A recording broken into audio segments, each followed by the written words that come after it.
the button and hope that it works. And let's see, does it work? Does it work? Big money, big money. Ah, there we go. Grrrrr. Greetings, humans. Greetings, and welcome back to another fun-filled episode. Bear here, 29-year veteran of the woods, and today, boy, another fun-filled episode. Well, it could be a fun-filled episode. I'm not sure. It could be the worst episode ever, and, that might be the last one. You never know. It's always live. Okay. All right, there we go. It is live. Thank goodness. Thank you very much. I see you, Mark Anthony. Yes, I can see today. There we go. All right, I apologize about that last time. You know what? We couldn't see the last time, so this might be a chance to get whatever you have off your chest here, and there we are. All right, so where were we? Oh, I know. Okay. Anyways, we are here and talking about Barely Live. It can't happen here, except for maybe it can. But you know what? First, you know what? We got some breaking news. Breaking news that Lady Gaga's got her dogs back. Oh, thank goodness. Bear just caught that just recently here. Gustav and I don't know whatever his name is, Mr. Bigglesworth or something like that. That could be something like that. Finally recaptured. I think it was SEAL Team 6 that came in and captured the dogs back from the dog nappers apparently. And you know what? Forget about the dog walker there that was kind of walking the dog and might have gotten shot a couple times. Forget about him. At least the dogs are back. That's all that matters. All right. Actually, also coming across the transom as well, I couldn't believe this as well, but Bear's sources tell Bear that Michael Jordan is going to be the next Superman. It's going to be a black Superman. I didn't know that, but hey, you know what? That's pretty cool. He's getting up there in age just a little bit.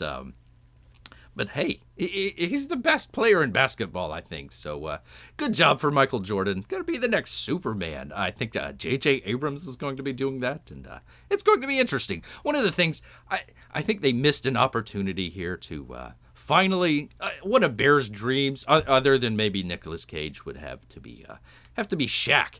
I wanted to see Shaq as Superman. That would be really cool, having Shaq. I mean, just imagine, mild-mannered Clark Kent. Spit it out, Bear. Clark Kent, steps out of the phone booth. I don't even know if they have those anymore, but steps out of the phone booth, just removes his glasses and kind of changes clothes real quick. And it's like, oh, hey, he just took off his glasses. We can't tell it's just Shaq, So I think they missed an opportunity there to maybe have Shaq. Maybe you could have Shaq as the villain of Michael Jordan. You could have Michael Jordan battling Shaq. Well, I don't know. You should probably have Shaq. He's the big super fan, but hey, I don't know. Congratulations to Michael Jordan. It's good for him. I tell you what. I suppose the nemesis to Shaq would be the ghost of Kobe Bryant. Maybe the ghost of Kobe. That could be a side movie. I don't know. Oh, hello, P Money. Hello. Enjoying some hot tea there. Yes, indeed. All right. Let's see. We got to say hi. Hello to Mark Anthony. Let's see. These YouTube troubles are a barrier to our communications. Yes. I apologize about that last time. That was silly. Hello, P Money, and hello, P Money once again. Yes, indeed. All right. What we have here, Barely Live. We're gonna be doing a little bit. We're gonna be talking about that maybe a little bit later. Talking about the kind of continuing story that we're gonna be doing. You know what? I don't know. Did that work out or not? Because I never saw the last time. I'm gonna turn this down just a little bit because it keeps popping on me. All right, there we go. I don't know about the last time, so hopefully you guys like the story, and we'll kind of continue it here. And if not, I'll be ridiculed off the stage. And once again, not necessarily a fun-filled episode. It could actually be a horrible episode. You never know. But hey, that's the fun thing about live TV. But I tell you what, let me turn on the lights here first. Give Bear 1 second. Bearing with Bear here. You got the lights. Not necessarily the lights. I'm working on the lights. You got the camera working, but no action at all. But I tell you what, Bear ran into once again the postman today, and foraging for a little bit of food. I actually should have done this live as a box opening. I ended up doing this as a box opening earlier today, and oh boy, I tell you what, got in some art from the great Matt Cossin today, and been looking forward to it. Let me see if I can kind of click over here. Let's see. Let me they click off of here, and you click onto there, and there we go. Some nice little Matt Cossin. Let's see. We got the Chun-Li. And also kind of a 1990s Michelle Pfeiffer Catwoman as well. So there we go. Some great stuff. Some great stuff from Matt Cossin today. Oh, also, let me find it. Let me find it here. Actually got a nice little letter from Cossin as well. Check this out. This is pretty cool. Let me see if I can show it here. There we are. Very cool. Very cool. Thank you. Thank you, Cossin. I appreciate that very much. Let's see, it says, Hey Comics Bear, thanks again for your support and appreciation of my art. No problem, Cossin. These two pieces are my favorite out of the new commissions I've done. Even made high-resolution scans. Ooh, my apologies for the delay. That's good. By the way, thanks for your patience. As always, all class. And that's from Matt Cossin. Thank you very much. And he actually threw in a book as well, which is pretty cool. So, haven't really got a chance to check it out, but one shot, 2 kills. So that's pretty cool. So thank you very much, Cossin. Thank you very much.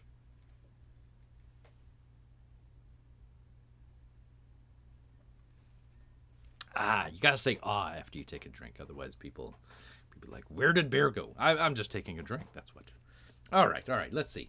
Yeah, indeed. It's Matt Cossin's pieces. Yeah, it's very nice. Very nice indeed. Yes, indeed. Yeah, thank you, P Money. He says, wow, they have big, beautiful personalities. Yes, a little bit more. Michelle Pfeiffer, it's a little bit more endowed, I suppose. Yes, indeed. Let's see. What was the word for it over at Mike? Bamboozas. There you go, bamboozas. I kind of like that. That's pretty good. All right. Well, let's see. Where was I? I need to figure out OBS here. All right. Let's see. I was going to talk about, if I can find it here. So many pictures. Oh my goodness. Here we are. It's going to be talking a little bit about, I forget who asked the question the other day, but it was, which comics are you kind of look forward to? Let me try that again. Which comics are you looking forward to? There we go. Got to spit it out, Bear. So I kind of figured out a little bit there, and I got a couple comics here that still kind of waiting on a couple of them. Let's see. Let me see if I can click on it here. We got our old Red Rooster finally coming out. It says Red Rooster is finally printing. Actually, we got this way back. Let me see if I can get onto. Let's see, way back. Oh my gosh! And let me see if I can find it here. Where was it? It was supposed to be coming out in March of 2019, so it's a little bit late there. A little bit late. We're kind of coming up on the 2-year anniversary of it, but Red Rooster finally printing. Let's see, Bear got that way back in 2018, so it's been a little bit for Red Rooster. Let's see, it says, hello backers. We finally hit a campaign milestone today. Red Rooster Golden Age proofs have been approved, and the book is at the printer. We are proud to be printing at the Arkansas Graphics in our hometown of Little Rock, Arkansas. Once printed, the books will be shipped to a facility in Houston for binding and the gold foil to be applied to the cover. All of the other fulfillments are in hand, except for Red Rooster Sketchbook, which is undergoing final edits this coming week, which I think this came back January 29th, so this is last month. A chapter of our story may be coming to a close, but with new things already in the works. I don't care about new things. I want Red Rooster. Wherever Red Rooster is, that's what I'm interested about. Yes, still no Rooster book. That's right.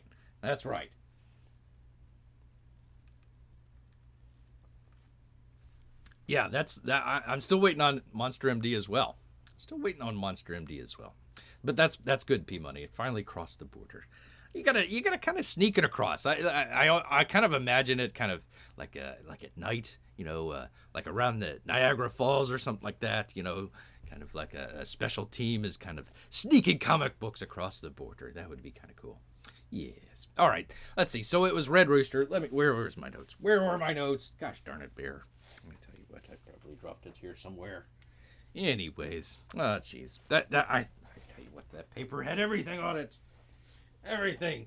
Including Bear's dreams. Okay, here we are. Red Rooster. Coming out March of 2019. And we're coming up on March of 2021. So that's a little late. That'd probably be the latest book for Bear here would be Red Rooster. Let me get rid of that. The other one we were kind of talking about the other day was Sovereign here. Oh my God! Finally, Sovereign. I'll tell you what. Let's see. The last time we heard from Andrew Huerta was last year sometime, October 22nd, 2020. Sovereign update 13, still alive. I'm glad Andrew Huerta is still alive and still grinding. He's still grinding away. Let's see. Sovereign. Let's see. Bear got Sovereign for the troops. So not only is Bear waiting on it, so are all these troops. Maybe some of the guys up in DC as well. Let's see. Sovereign was supposed to come out in let's see, what is this? May of 2019. So just a couple months away. We're still waiting on that one as well. Bear got this way back in 2018. So the poor troops. The poor troops, I tell you. Let's see. Okay, Sovereign 13, still alive and still grinding. October 22nd, the last time we heard from Andrew Huerta. It's been a minute. No, it's been longer than a minute. But I hope that everyone is doing well and staying safe out there. How is Bear going to stay safe? He lives in the woods. I live in the woods. I gotta watch out for hunters and the natural environment. It was actually kind of beautiful today, so I can't complain about today. But otherwise it's dangerous out there. And I hope everyone is doing well and staying safe out there. Yada yada yada. This will be a quick update because there isn't much to update. Sovereign's progress has been hella slow. Yes, hella slow, due to increasing family duties and trying to get my main work done. What main work? Main work? I do hope to go full force in Sovereign in the next month or so. So that would have been in maybe November, December? Let's see. Other than that, nothing much.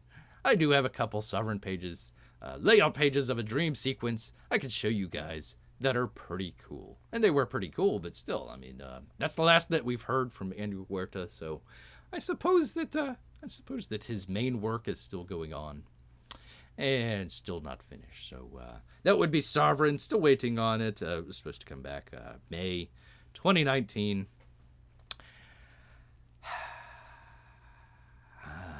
Should I go there? Should I? Tell me in the chat. Should I go there? Let's see. My latest books are Rooster Sovereign, Detective Dead. We're never going to see that. Brutus, Little Girl Lethal. I'm not sure. Those are all my 2018 books. I'm not sure about Little Girl Lethal. Was that the one where the chick, she was kind of like an exotic dancer and she went over to England and lost the money and came back to the United States and lost the money again? Is that the same one? I forget. P-Money, those are the ones that I backed. Let's see. Only one of those that I backed was Rooster. Thankfully, not for very much. Yes, still waiting on Rooster. I have a couple others that have passed the year mark, too. Yeah, I got a couple more here as well. Why not? Let me take a drink. Okay, I don't think we're going to see Sovereign. I'm afraid not. I'm afraid for the troops. That they're not going to see Sovereign. I just don't.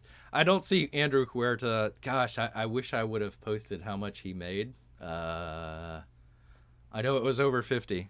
I think it was over 50, right? Yeah, I don't think we're going to ever see Sovereign. I'd like to see an update on it, but I don't think we're going to see Sovereign. What was the other one? What was it? P-Money. Detective Dead. I don't think we're... I never got it. Little Timmy McTimerson never got it. But, no, I don't think that...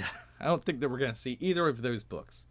Either of them in any time soon. I think Sovereign is...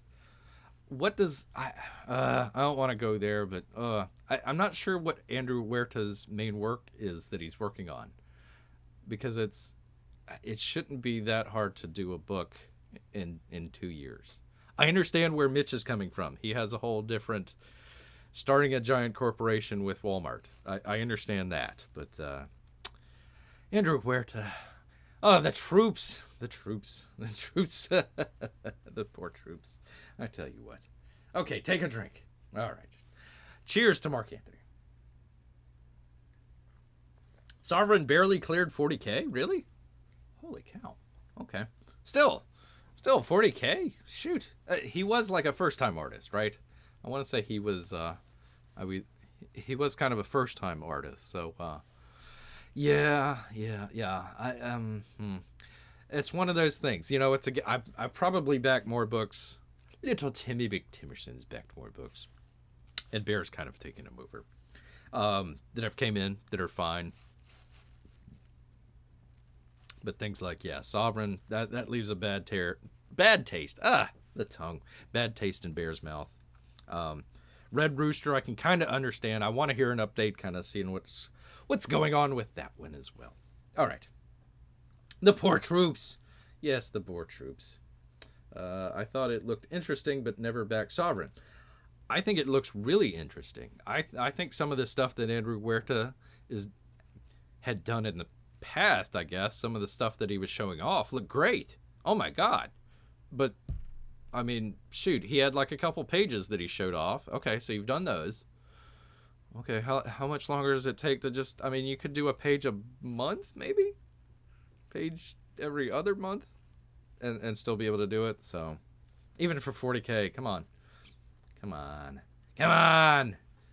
man. Salute the Marines. All right. The book that never got my money back is for Agenda, Cossin's book, but of course under the circumstance. Yeah. Ah, shoot, they didn't do the money back. Yeah. Dang. Cause I'm trying to remember his name. Yeah. The guy died. The writer died. So that was bad. I'm trying to turn off my lights here. So saving some batteries. Yeah. He is coming out with another book. Was it modded? So I'm still kind of want to see what's going on with that one. Hold on just a second. Let me turn off this other light.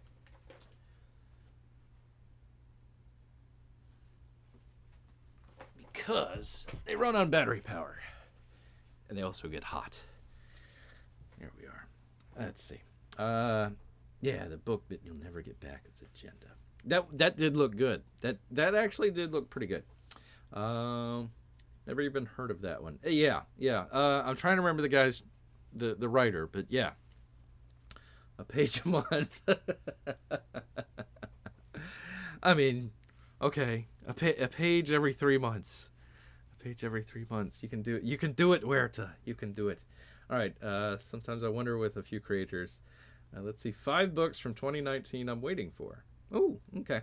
Let me continue here because the next one on our list, unfortunately, and I do enjoy the Jerkmonger, but Doomkicker. Oh my goodness. Doomkicker, where are you at? Let's see.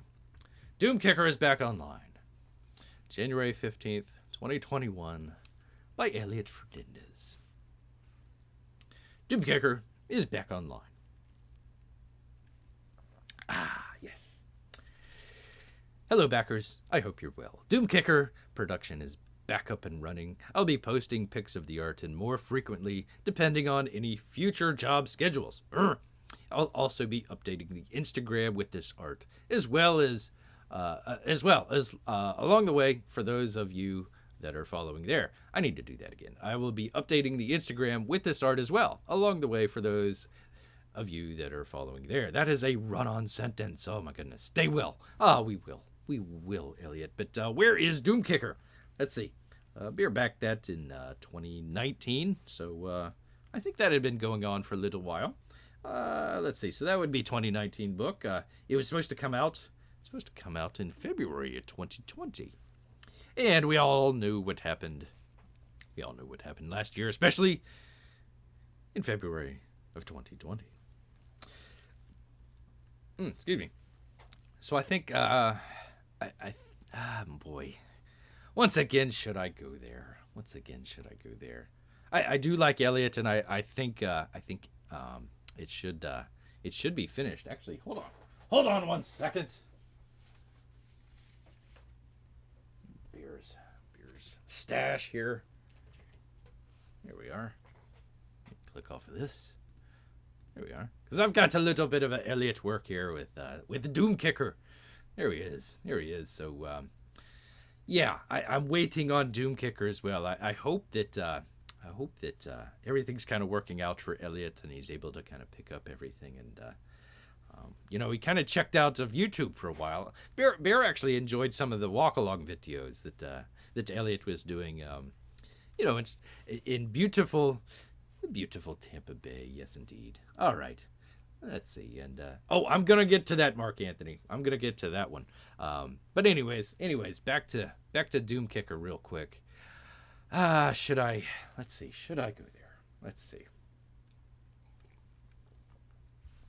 I think the problem with Doom Kicker here is, and correct Bear if he's wrong here, but I think it was Elliot doing the artwork, and then Doug, right, doing the writing. I think this was one of his stories or something like that, and Elliot was going to go ahead and write, or listen to me, go ahead and draw the Doom Kicker, and one of the things that I never understood was, like, why didn't Doug kind of fold Elliot into whatever sort of, I don't know what he calls his sort of production company or comics company or something like that, but I don't understand why he didn't fold Elliot into that.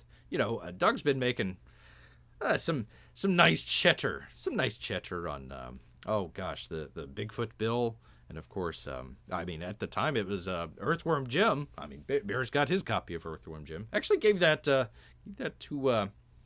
the library not too long ago, so that was pretty cool. I think they liked that as well. But hey, when you're doing well like that, you want to kind of help your friends out. And Elliot was good enough to be able to take on this challenge, and I think it just kind of overwhelmed him a little bit, and I think he needed just a little bit of kind of financial backing. So that's why I was kind of wondering where kind of Doug went and everything. I kind of wish that I don't know if there's any issues there or whatever, but I wish kind of would have been able to help out financially there a little bit, and then maybe once everything was kind of recouped and everything, if there was just kind of like a loan or something like that, do it that way. But I think Doug should have been a little bit more involved with that, because he has a great artist kind of tied up for, what is this now? Going on 2 years here just doing a comic book. Again, I understand that Elliot has other stuff going on, and he's got like 12 kids as well. I think half of them are crisis actors, but that's all right. There's like 12 kids out there, and you got to take care of the family and everything. But once again, Doom Kicker. Oh my goodness, Doom Kicker. Where is it? Bear would like to get his hands on a little bit of Doom Kicker. Love that he has the nice little. Ooh, I gotta click off of it. What am I doing? Nice little artwork here from Elliot. I guess that'll have to tide Bear over here. Yes, indeed. All right. Once again, Marco for Anthony, jumping ahead, because we're going to talk about Starblades. Yes, indeed. All right. Finally, Starblades. Let's see. I was going to do this show Wednesday. And, of course, what do they say? What's the kind of thing that they say? It's like life is what's happening when you're making plans. So doing all the things to do the live show here, and, of course, life just kind of sneaks up on you and everything, so I had to take care of some things. But we were going to talk about Starblades here. But in the meantime, we've actually kind of got some breaking news. Bear's been breaking news all day here. Some breaking news that actually the All Caps Comics is going to be taking that over. So good old Uncle E going to be helping out with Starblades here. So that's actually going to be, I think it's going to be coming together here just a little bit. He's going to be talking about, I can read it here, but yes, newsflash. Newsflash indeed. So yeah, Uncle E gonna be taking it over, helping out with the printing. I'll go ahead and just read it here. He says, "Hey everybody, I'm so sorry for the lack of updates. This was back in a date that will live in infamy, December 7th, 2020. Starblade's update. Hello everyone. So sorry for the lack of updates. There have been some setbacks that delayed the release of the book. The printer I was going to use shut down because of the COVID, and I have been looking for other options. The book is ready to go, and I am still committed to getting it printed and shipped out as soon as I can. When this gets sorted out, I will have more updates for you, and I want to thank you for sticking with me through all of this. I know it's been a long wait, but your support has meant the world to me." Yeah, yes, indeed. And Starblades, let's see, was supposed to come out, it would have been January of 2020. The infamous year of 2020. Bear actually back in 2019. So he had that going for a little while. And it kind of, I think what happened was, like he said, he had printer trouble there. Yeah, 2 months of radio silence later. Yes. Let's see. I know Kyle had some health issues there for a little bit, so I don't want to be harsh on him in any way on that. But honestly, it sounds like he's got the entire book done. All colored, all done up and everything. I think what Uncle E's going to be helping out with is the printing, and I think that's actually key. I don't have the email up right in front of me, but they're going to be help printing, and I think that's going to help out is it's going to. They need to find the right printer because, let's see, one of the problems with Cyberfrog was that the pages were all folded. They had printed on like a paper that was a little too thin. And, gosh, Kyle does some great work here. The critter does some great work. And of course, detailed as well. So I think that is kind of an issue that they need to find the right printer so it's not kind of folded up or kind of wrinkled like it was earlier. So I think that's a kind of an issue. And also, look, one of the big issues with a lot of the artists is they're also wearing two hats. They're doing the artwork, and also they're doing the back end work as well with the printers and also shipping. I mean, shipping is another big deal. Trying to get stuff to people, that's a pretty big deal, especially trying to do it on time, especially if you're going across the Niagara Falls River late at night, delivering comics to our friends up north and there in Canada. So that's kind of an issue there. So I'm really glad that Uncle E is helping out here. I'm glad that finally got to get my hands on Starblades. I got a couple of the different covers. They look really cool. All right, let's see. Oh, a bunch of chats. 2 months of radio silence later. Yes, January 2020. The fluttering. Yeah. The fluttering of the pages. I hope they don't make that same mistake again. I hope they don't. Apparently one of them shut down because of the Wu flu and the COVID. So I don't know. Maybe that was overseas. I don't know where that was, but we'll see. But yeah, they need to find the right printer and get that taken care of. Let's see. Fluttering of the pages. I think EVS was worried it would hurt Cyberfrog because the two work so much together. Exactly. P-Money. Yeah, I mean, having Kyle Ritter under his wing so he can do the coloring for Cyberfrog 2 and, gosh, who knows what else. I mean, let's see. What is it? Cyberfrog 2,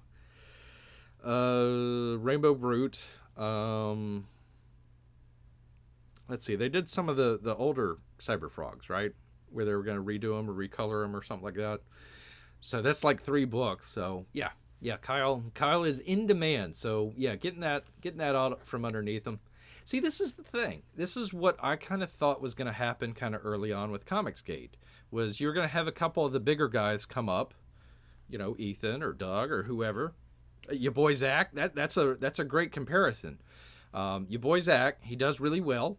Hires a couple different people. I'm so looking forward to 499 from Narwhal. Brings a couple people in under his wing. Has a little bit of capital to say, okay, here's a little bit of advance, but we're gonna go ahead and do I don't know if they do that. I'm sorry, I don't mean to go out foot here, but go out and do the campaign, see how well it does. But if there is some need for capital, he's got a little bit there if he chooses to do it. I don't know. I don't have any special knowledge. But have something like that where you have a couple of the bigger guys So yeah, Uncle E can do the stuff that he's doing with Critter.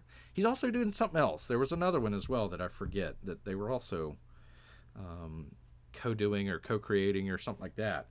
I would have thought that they would have done that with Doomkicker, right? You know, again, no knowledge. I'm not saying anybody should be doing that, but hey, helping out a friend that's, you know, drawing your comic book that you wrote, hey, you know, I think that would be a good thing. So you kind of have that different selection of different people doing different things, and I think your boy's doing it right. So he's kind of the head honcho of the comic book company that he's created. So able to hand out different stuff to different artists and whatnot. Same thing with Mitch. You know, Mitch is doing the same thing. So that's why I wouldn't get too much up in Mitch's grill. No, I wouldn't. So, anyways, that's Starblades.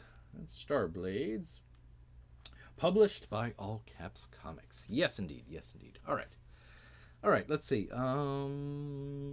Marco Anthony says I don't need that happening on Starblades. No. I think you're talking about the fluttering. The fluttering. Let's see. Probably, but hurting one project to heal another. Yeah. EVS is spending some money too, since he recently bought a big van and even an office. He bought a van? Ooh, that's nice.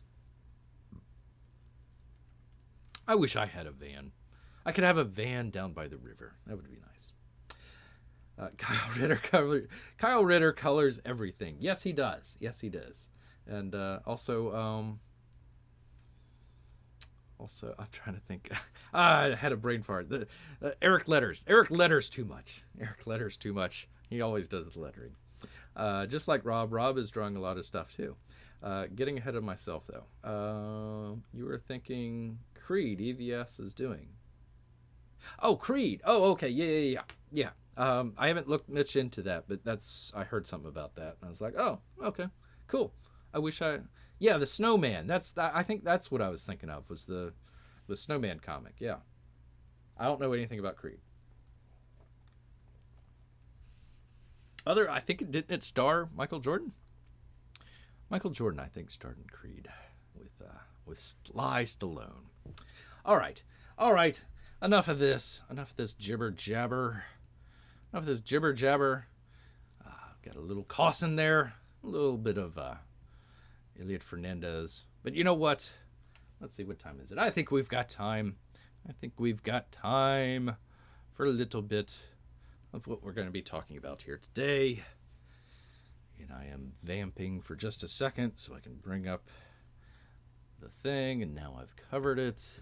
But we're going to be talking a little bit about a story that Bear wrote a little while ago. Once again, kind of one of the things that Bear's trying to do is not necessarily kind of a how would you say it, a current events channel or a political channel or anything like that, but trying to do something a little bit kind of circumspect a little bit there. So I don't know. We kind of did it the first time. Bear had the chat. People seem to like it. Did it the second time. I didn't have the chat, so I'm assuming people liked it. And if they didn't, well, they can tell me now, or forever hold your peace. All right, so we're gonna be talking a little bit about this. Just to kind of back up. Our story begins. Well, actually, let me talk about It Can't Happen Here. We're talking about the book It Can't Happen Here. It is a book by Sinclair Lewis. Once again, go check him out, especially Family Lineage. If we continue, that might be interesting. I gotta wet the whistle. And kind of what the main theme of the book, what would happen when America has a dictator.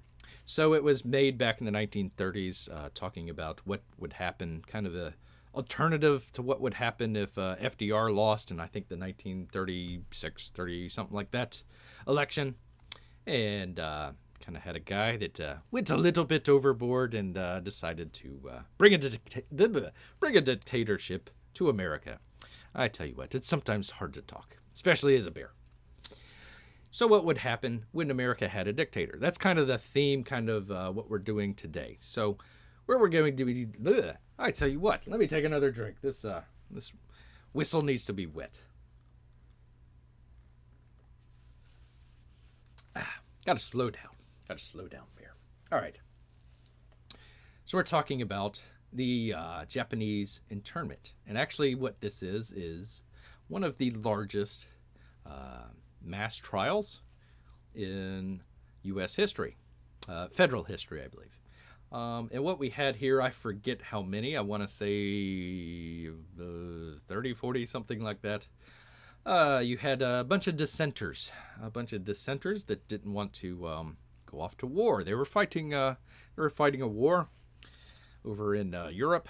And, of course, they were fighting in Japan as well. Very early on, the Navy says no way to the Japanese. They did not want to have any of them fighting with them or for them or anything like that. So when it came time, mainly because a lot of people were getting killed and they needed more manpower, they decided let's take a second chance at this, and ended up making a segregated unit in the U.S. Army. And these, instead of being African American, they were Japanese American, or what we would call Nisei. So we had a army, or a unit over in the European theater. And they decided to go around to some of the internment camps. And that's kind of what we're talking about today, is the Japanese internment camps. And they decided to go around to some of the Japanese internment camps and say, hey, don't you want to fight for the U.S. Army? And a couple people says no. And they also says no. And that's why they're called the... That wasn't a wait for it, I burped. That's why they're called the No-No Boys. I'll pull that up in just a second. But anyways, here they are in trial. I believe it was in Cheyenne, Wyoming, if I'm not mistaken. They were all on trial, and they ended up getting sent to prison for not joining the army. Even though many of them wanted to, they just said, hey, let's let our family go first. So that's kind of the backdrop for our picture here. And let's see, I'm juggling multiple screens here. Oh my goodness. Okay, let's get off of that. So, kind of the first part of the story here, we're going to be talking a little bit about the bombing of Pearl Harbor. Our main character right across the channel saw it happen, and the FBI came and decided to take his father, detain him, and some stuff happened, and they ended up all getting all rounded up there and sent off to one of the camps in the state. Actually, it was what was called a assembly area. So in this case, it was, do I have it on here? In this case, it was the Santa Anita horse race tracks over, I believe, just north of Los Angeles. Or maybe south? I forget. East, west. Well, it can't be west. Maybe east of Los Angeles. Anyways, they were sent there, and then later sent by train over to what was called Heart Mountain, and that was in Wyoming. So our story takes place originally in Hawaii, and we ended up in Heart Mountain. Here we go. Here's Heart Mountain right there in the background. Happens to be a family here, and of course you see the guard tower in the back. The beautiful guard tower in lovely Wyoming. So that's a little bit of our story to take place here. Our main character, Kenji, he runs into a couple misfits and a couple of people that are starting to organize just a little bit, and they're going to be again having to do a major deal with what became as the No-No Boys. So we're gonna kind of go ahead and continue with that here, and we're gonna find out whether or not this works or not. And if it doesn't, well, that's that. All right, so let's see. We had. I'm just gonna finish it out here because let's see. I stopped on page 17. So it's not very long. I think we go to page 25, and then we'll stop it there. But I just wanted to kind of continue and finish it up. All right. Let's see. Let's see. There we go. I'm sorry, folks. All right. Mr. Emery is walking away with Mr. Okamoto talking politics. And Kame is dragging Kenji away from the other troublemakers. They just had kind of a little scuffle there with some of the WRA officials that are kind of guarding them. So they, as they head towards their new home, the sun sets on Heart Mountain, an ironic picture of the Wild West. All right. And what I have to do here, sorry folks, I'm in two minds at once because I tried to scan these in and it didn't work, so I have to show them just on the screen here. So let me kind of get that situated. There we go. As it comes up. Okay, there we are. And now I got to go to the other thing. Okay. And, oh, let me move this. Oh, it would be helpful if I was prepared. But you know what? Preparation's for losers. Okay. Okay. Display capture. Am I showing it? No, I'm not showing it. Click off all this. There we are. Okay, let me make it full screen. All right, just a little bit. There we go. To set the mood. There we go. What was it? Kenji Organization Viva la Revolucion. A little bit. Let's continue here. Interior building day. Kenji sits shamefully. He tries to ignore his surroundings while reading a small pamphlet. And it's number 2. Attempts to deprive any law-abiding citizens of his citizenship because of racial descent are contrary to fundamental American principles and jeopardize the citizenship of others. That's true. Mitz bursts through the door, rushes over to Kenji, unzips his pants, and proudly urinates. Not next to Kenji. Mitz. Ah, yes, holding that in. Kenji looks away. He catches eyes with an old man sitting to his right. This particular mass latrine holds several embarrassed souls. Quickly as he can, Kenji finishes and walks out. Exterior, Heart Mountain Relocation Center, day. Super, April 20th, 1944, 10:30 a.m. So we've gone 3 years since Pearl Harbor, so we're kind of moving along here. Heart Mountain has grown significantly.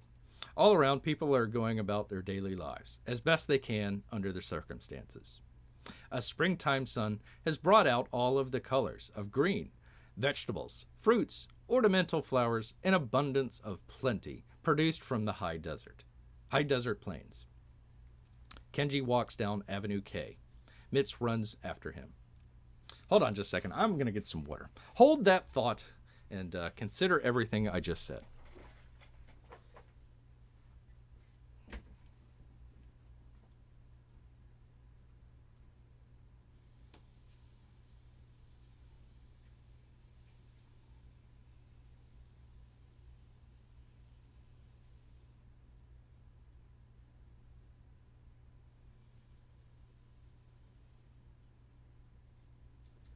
There we go. Oh, goodness. You get that thing when you're doing the hot tea and it's got the kind of tanginess to it. You know, your tongue. I mean, it just kind of like dries up. I don't know what the hell. Hydrate. Yes. All right. So we got the picture here. Let's see. Are we showing that? Yes, we are showing that. Okay, good. Of Avenue K. Let's see. Kenji walks down Avenue K. Mitz runs after him. Mitz. Hey, haven't you heard? He catches up with Kenji. Ahu want to demonstrate tonight. He gonna march to the front gate and get the old man released. Kenji. ACLU won't help. Why not? Let me do that again. ACLU won't help. Why not? Mitz. Mr. Emery tell us, say no on our loyalty papers. No. Fair Play Committee is right. We resist draft until our rights are back. Kenji, resisting the draft board is one thing. There needs to be more. Aho says, Mitz, cutting him off. Aho is nothing but trouble. Kenji spots Truth, taking pictures of Kame, which I actually got a picture of here. Hold on. Hold that thought. Let me minimize that. Let me find the other picture here. 1 second.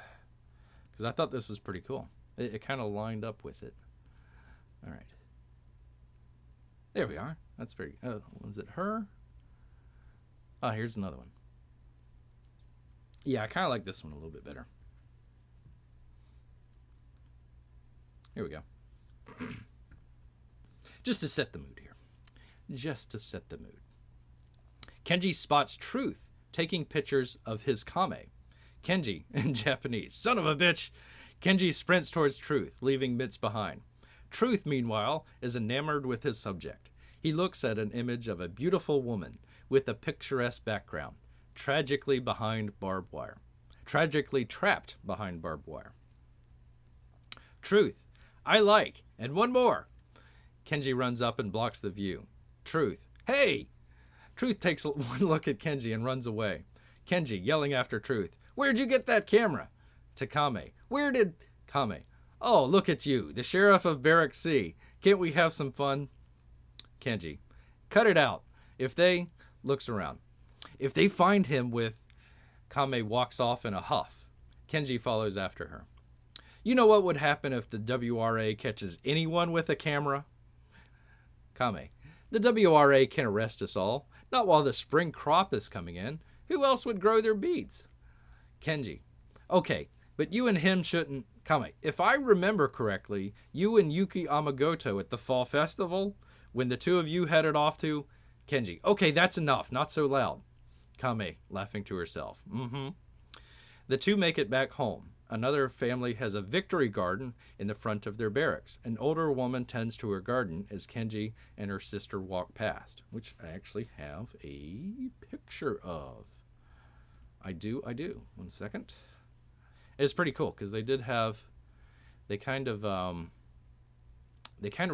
was a high desert plain, like I said. So they had, they're out here just like, just taming the desert. They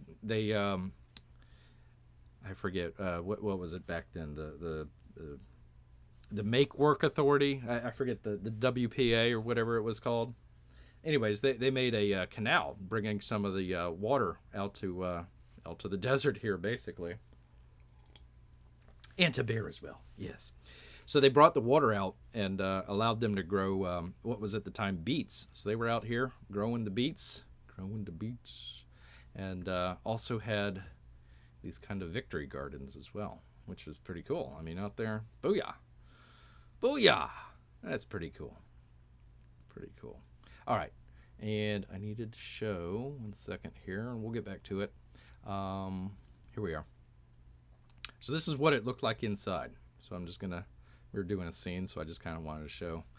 I couldn't find too many of these. I think this is kind of more of like a bachelor pad more than not necessarily a bachelor pad, but you know, kind of a single or double occupancy place. So there we go. All right, let's see. Go back to the thing where you do the thing. There we are.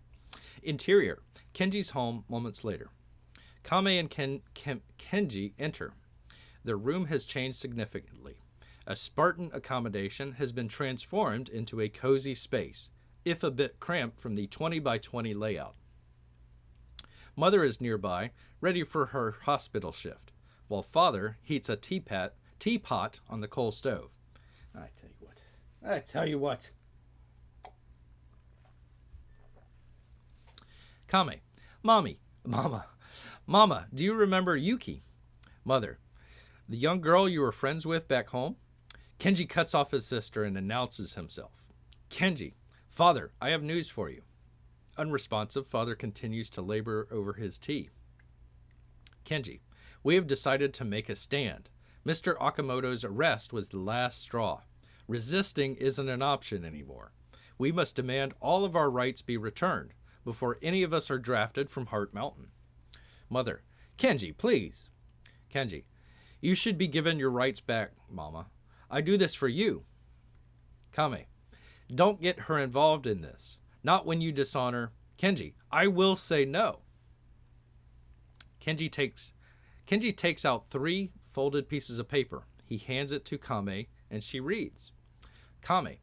Statement of the United States citizen of Japanese ancestry. I think I have this. That's why I'm stuttering here. I am stuttering because I think I have this. 1 second. 1 second. Let me find it here. Between screens. Let's see. Because this is kind of important. Let's see. Is it this one? Ah, dang it. No. This is what happens when you don't prepare. Here we are. Okay. Here we are. Let's see. Can we see that? Are we seeing that? There we are. Yes. Okay. Let me get back onto it here. So they handed these out. These are called loyalty questionnaires. And it's filled out. Statement of United States citizen of Japanese ancestry. And it kind of goes down the list. I, so-and-so, local selective service board, date of birth, present address, yada, yada, yada. So we'll kind of skip past all that. We're going to come down here to the second page. Third page? Fourth page? Fourth page. Yeah. There we go. So 27 and 28. That's where the no-no boys comes in. Okay, so let's oh, dang it. It's small. Okay, get back out of that. That'll make it bigger. Okay. All right. Kenji takes out 3, 4 folded pieces of paper. He hands it to Kame. She reads. Statement of United States citizen of Japanese ancestry. And they ask names, age, addresses, relatives. Flips the page. Relatives in Japan, education, foreign travel, religion, flip. Read, write, speak Japanese, foreign bank accounts, flip. Lists of everything. Kenji, go on to the bottom. 27 and 28. Kame. And you can read it right there. Whoops, no, I didn't do it. I'm sorry, people. I'm saying read it right there, and it's not there. Okay, 27 and 28. Are you willing to serve in the armed forces of the United States on combat duty wherever ordered? 28. Will you swear unqualified allegiance? Kenji, go ahead. Kame, and faithfully defend the United States from any or all attack by foreign or domestic forces, and forswear any form of allegiance. Kenji cuts her off. Any allegiance or obedience to the Japanese Empire, emperor, or foreign government, or they think I'm loyal to the emperor? I've never even been to Japan. Kame, both questions are marked no. Don't you know what this means? It means we shouldn't be asked to fight for another man's freedom, Kenji says. Not when ours has been taken away. Father drops the teapot on the stove. Enough. No boy of mine says no. You serve when asked. Do not dishonor this family again. Promise me that. Kenji, I'm doing what you did back home. We try. Mr. Emmy try. Just to resist. But we need more than talk to get our freedoms back. Father walks out. Mother gives Kenji an angry look and follows father. Kenji stands there disgraced. Whistle. The teapot boils over. All right. And let me get back to find the page. Pardon me, folks. Pardon me. All doing it by myself here. Okay. So this will kind of set the stage. There we are. Beautiful Heart Mountain. Fortunately, it's in the day, but you'll get the picture. Take a drink. Exterior, Heart Mountain Relocation Center, Sundown. A small crowd of young Nisei chant slogans and march towards the front gates. Whistle, whistle, whistle. There we go. Several WRA guards have taken up defensive positions along the fence line and stand at the ready. Meanwhile, Kenji tries to convince a small group to join. Kenji on one side, Mr. Emmy and Mitz on the other. Kenji. So we can't wait around. Act now. Speak as one voice and join us. Mr. Emmy. Join Aho and you'll be arrested. We are just now gaining momentum. Outsiders are starting to listen. If you go to that fence and bring shame on your family, Okamoto-san, and the cause itself. Oh, if you go to that fence, you bring shame on your family, Okamoto-san, and the cause itself. The group murmurs amongst themselves. Kenji senses the group's reluctance and backs away.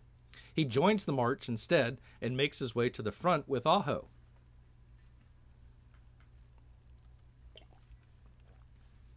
Aho, chanting, "Hey, hey, let us free today. Hey, hey, let us free today." Kenji, there's been a slight holdup. The march presses forwards towards the front gates, and egged on by Aho. The guards, nerves frayed, rifles at the ready. Bang! A warning shot is fired into the air, followed by an announcement over a loudspeaker. Announcement. Back away from the front gates. Violators will be arrested. The temperature in the camp has risen considerably. All around, people are taking notice. Father spots Kenji and rushes over. He tries to pull his son away from the troublemakers. Father, this isn't the way forward.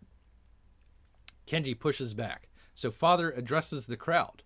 The march stops for a moment and listens to their elder. Father, it's easy to have bitterness in your heart for all you have been through. For all that you have been through. Don't let that bitterness defeat you, though. Take strength from these struggles, a flawed system, the promise of this nation, and turn it into a hopeful future. Aho, sensing the lost momentum, riles up the marchers. Aho, we say no, we say no, we say no. Only Father stands between the marchers and the front gate. A guard wipes sweat from his brow and clutches his rifle. Bang! A shot rings out. Father clutches his chest and falls over.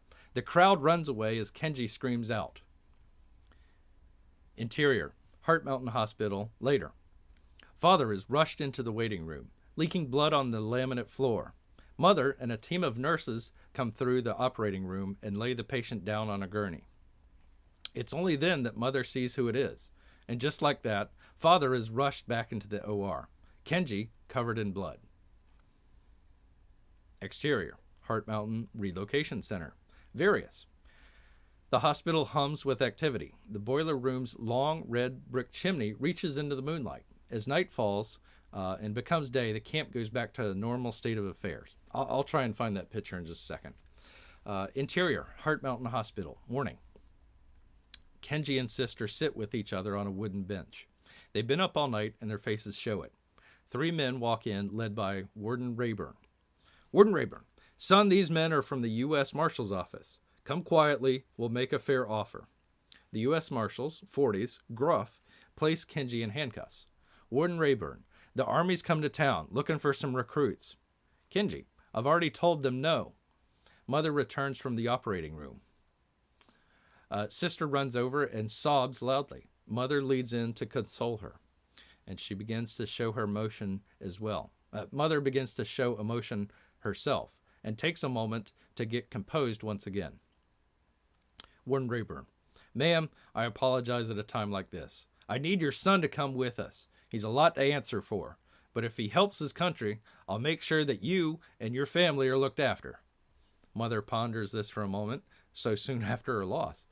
Mother looks Kenji in the eye. He wants you to bring honor. Do not throw away that promise to him now. Do not throw away that promise to him now. Kenji is led away, still covered in Father's dried blood. I'll finish this page out. Interior, Warden Rayburn's office moments later. Inside, a group of men huddle around the warden's desk. Nervous cigarette smoke fills the air. Kenji enters the room and takes a quick census. Warden Rayburn, the U.S. Marshals, and 2 Army recruiters. Kenji's handcuffs are unlocked, and Kenji's handcuffs are unlocked. He cautiously takes a seat.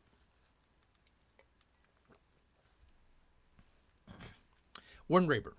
The marshals here plan to break up your subversive cell.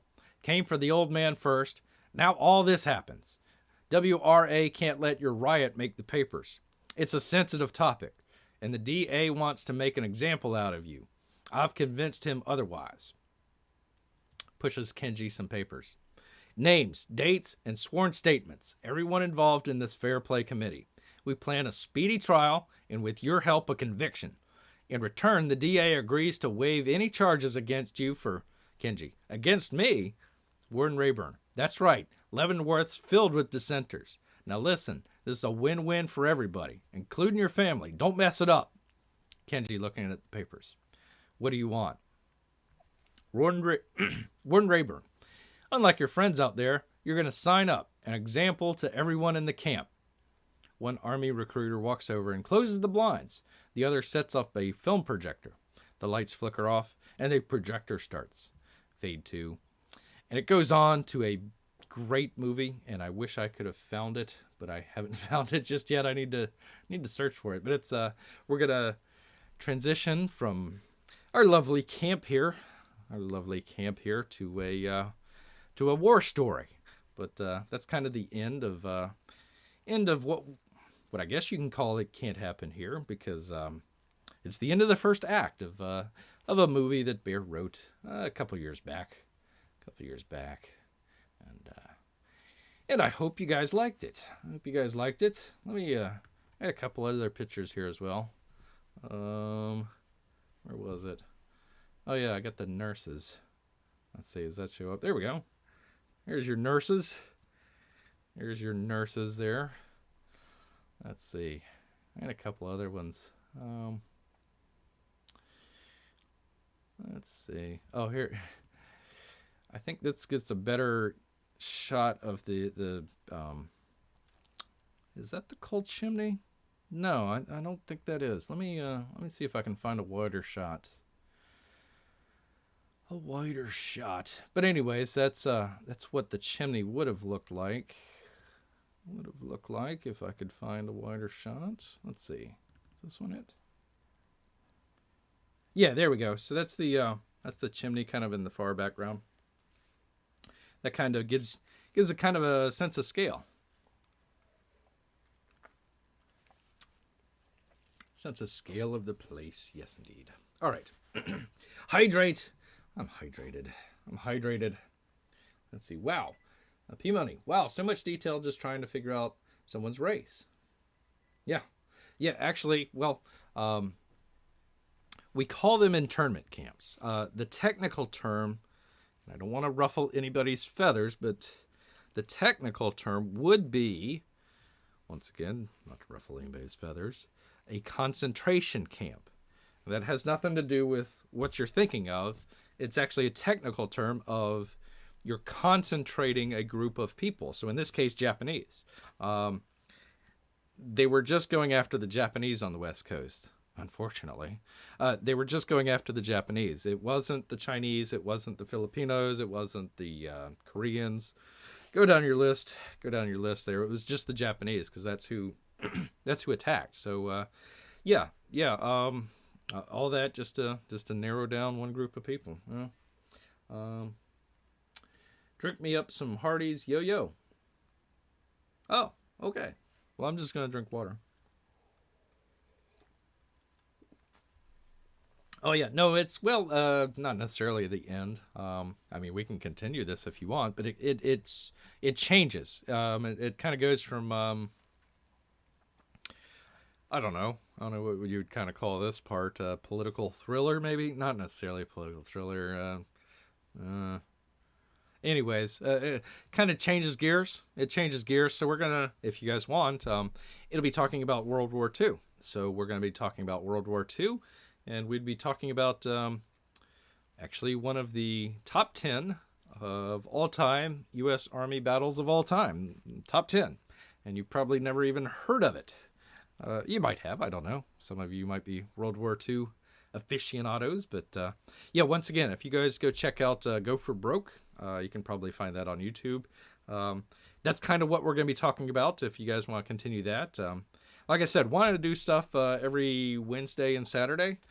unfortunately, like I said, the Wednesday is all set up, ready to go with you guys, and life gets in the way. So, anyways, thank you for being here on Saturday. I appreciate that. So yeah, if you guys want to continue with that, we'll continue on and talk about some World War II stuff and some battles and all sorts of fun stuff. But yeah, this kind of ends the sort of political current of it. It still can it has kind of a through line, I guess you suppose, but this kind of definitely hits the bill there. So let me get a better is that something dreary? There we go, something a little bit better there. There we go, some nice young ladies there at the camp on a day off there. I had another picture. I don't know, should I show this? I don't know if I should show it, but anyways, not really sure what's going on here, but it's kind of interesting. Sure, she was a fun lady, indeed. Yes, indeed. Anyways, there's just some kind of everyday sort of kind of pictures that we had here, and just some different stuff kind of from that era and whatnot. So I was able to find some of those pictures, had it all ready to go, and then of course Wednesday just kind of putzed out on me. So all right, it can't. Oops, let me get rid of this. Let me bring it down so I can see it. The It Can't Happen Here reboot. Yeah, well, actually, the name of the screenplay was Go for Broke. So it was actually going to be a Go for Broke reboot. In the original movie, it just kind of picks up. It picks up. I think during boot camp. That was kind of a whole interesting thing. I took that out of the screenplay. I'd written all about that and kind of took it out just kind of for time and everything. But that picks up from basically boot camp through the war. So yeah, kind of a reboot, I suppose. A Pirate's Life for Me. Yar, yar. A story based on historical events. Yes. By the way, the very end, there was never any like a serious riot or anybody that was shot or definitely killed any of the camps.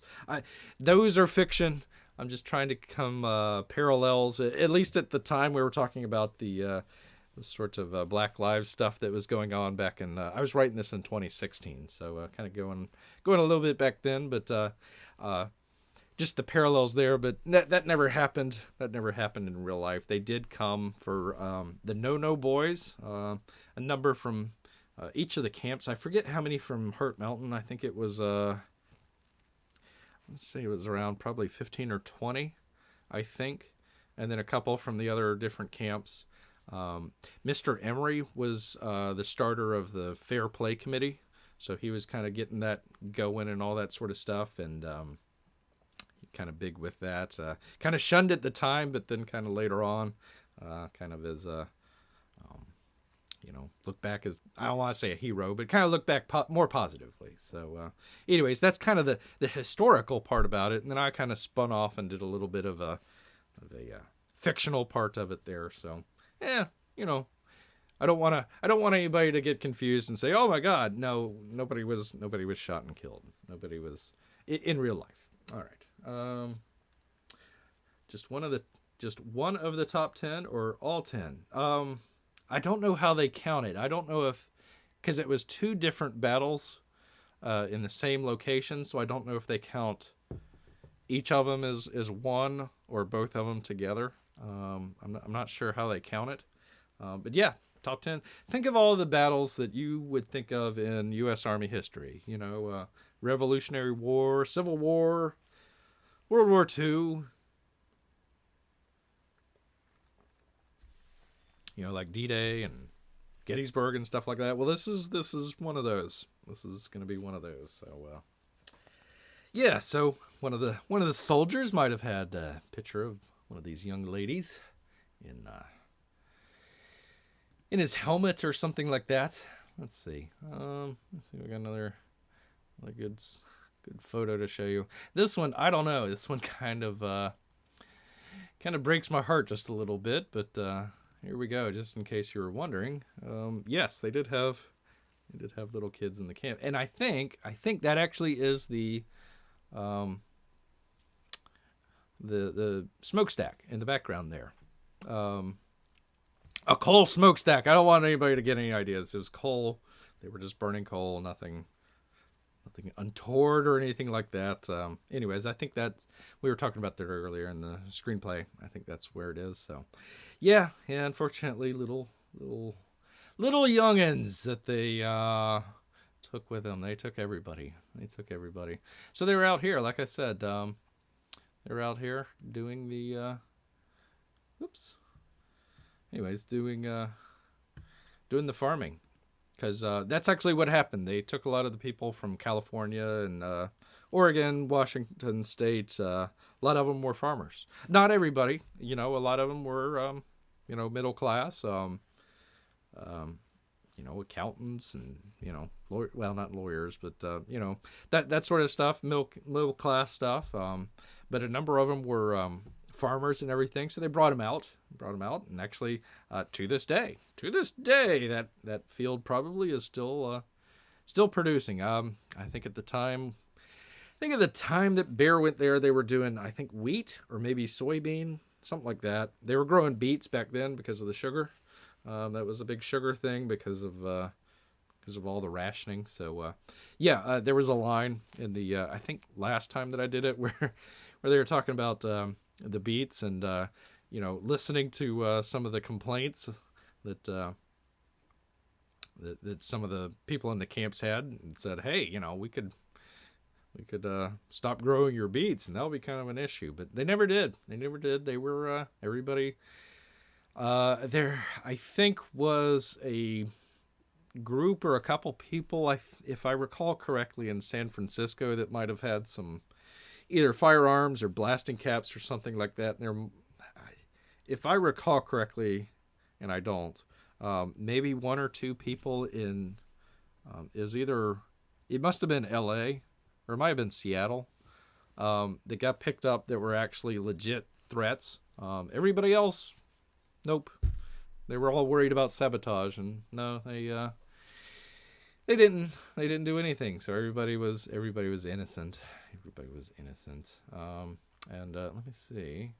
Oh, here we go. Finally, I found it.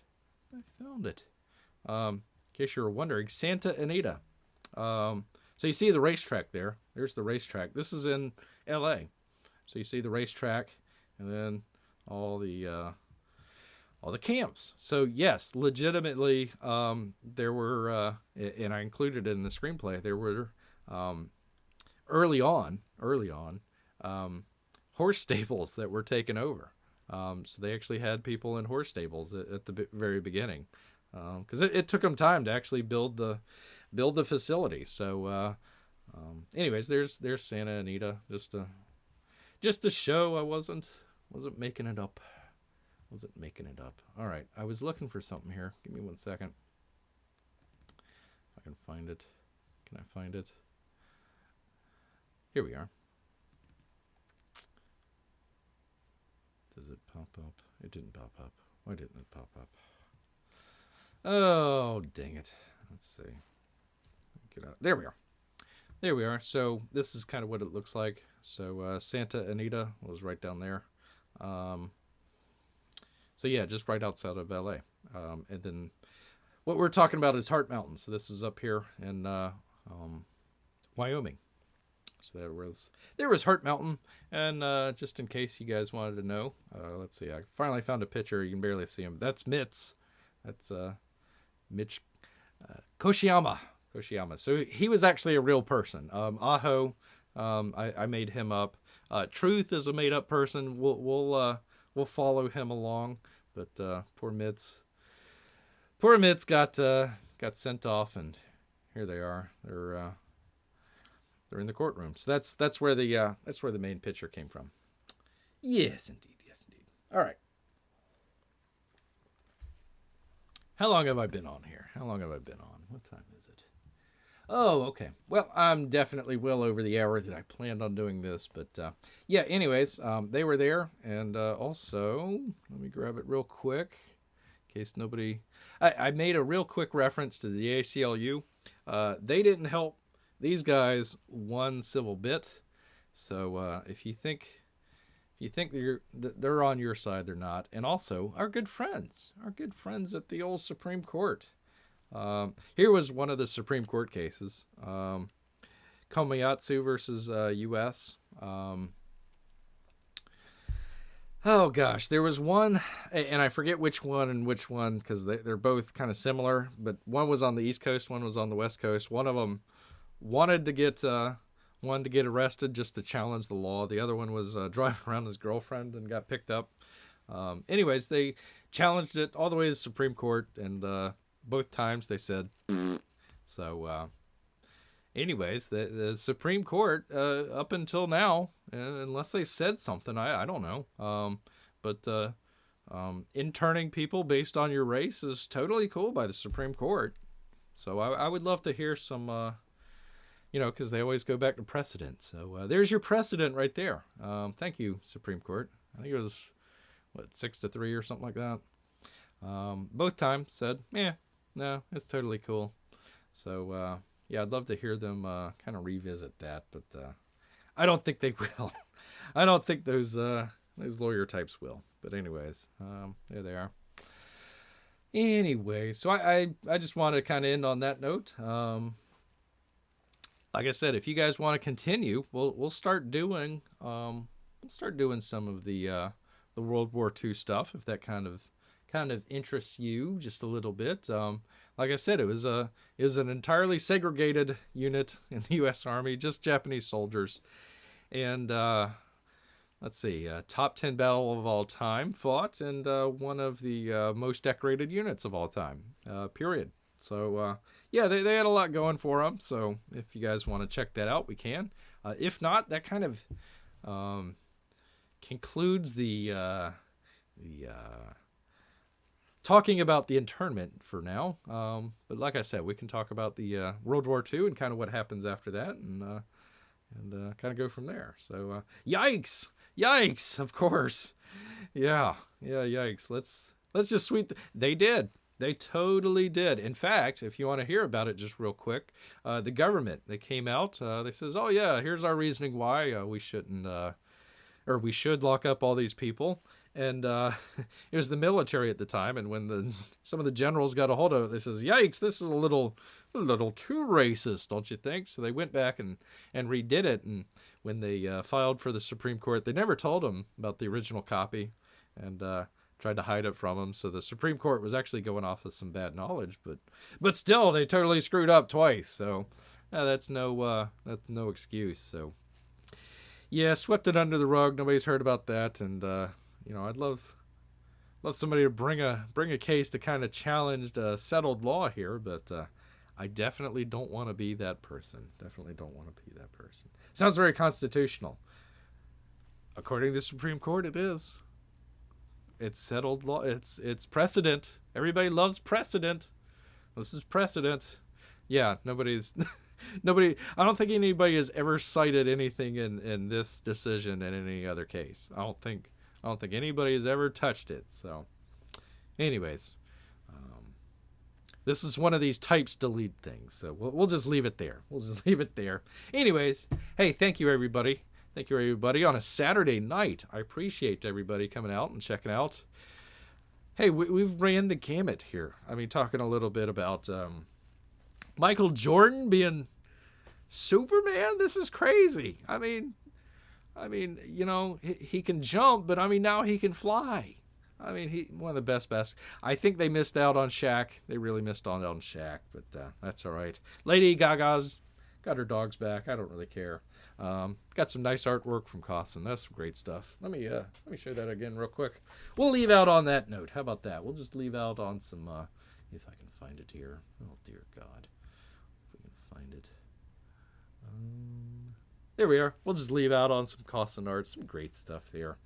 And kind of went through some Comicsgate late books. Where is it? Doomkicker, where are you at? I mean, Sovereign, I don't think we're going to see. Red Rooster, I'm still waiting. Starblades, we're hoping on Starblades. And then you guys joined me for a script reading, which I barely got through, stuttered through. I had that freaking tack in my mouth from the tea. Grrrr. So, anyways, I appreciate you guys checking everything out, and even through all some of the mess ups and screw ups and everything. I do appreciate it. Do appreciate everything. So, hey, thanks everybody. Enjoy your weekend, and I'll see you maybe Wednesday. We'll continue this, and until next time, Bear's gonna head back into the woods. So until next time, grrrr. Night, everybody.